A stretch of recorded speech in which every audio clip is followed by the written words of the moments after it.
9 months since we started 14 days to stop the spread. Remember that? You remember that? It seems like a long time ago. 14 days to stop the spread. Well, now it's December. Christmas is literally coming. And here we are, the state of emergency has been extended yet again. And talk about betraying our trust. Remember the roadmap. The roadmap that the Premier and the Chief Health Officer put out and said, hey, once we achieve these numbers, we'll be able to take away the restrictions. Well, guess what? 36 days of double donuts. 36 days of no cases, but what do? They break our trust again. And they extend the state of emergency to continue to give themselves powers that they said they would no longer need. At some point, we have to say enough is enough. For the record, I've been saying enough is enough since April 25th. That was the first protest I spoke at, and I've been speaking and attending every single one I could get to ever since. And I want to say a huge thank you to each and every one of you. I actually want to say a thank you to the police that are with us here today. What we've seen from you today is professionalism. What we've seen from you today has been courtesy. You have facilitated our march. You helped us to be safe while we were crossing busy streets. And even though you're in attendance down in the background here today, you've done your job well and you can be proud of it.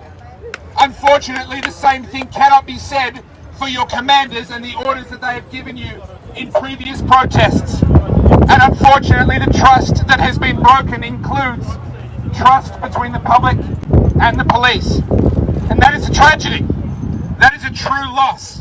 When you talk to people who travel, one of the things they often say about Melbourne is how much they appreciate the police.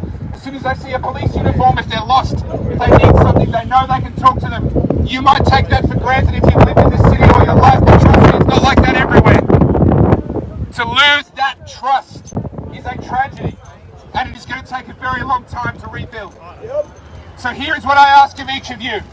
If you're here as a member of the police today, I ask you to continue this behaviour, what we've seen from you today. This is exactly what we need to start rebuilding trust. If you're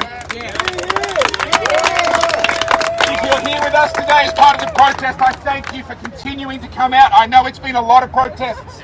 I know it's been a lot of weekends, believe me, I know. But we're going to have to keep going because freedom can't defend itself. We are not going to accept COVID normal, but if we do nothing, we won't have a choice. So this is what we're doing. We're taking a stand, we're raising our voices, and I thank you for being a part of that. To those that are watching online, thank you for watching. Please share, but please also make the time and go to the trouble to get out here and join us in future.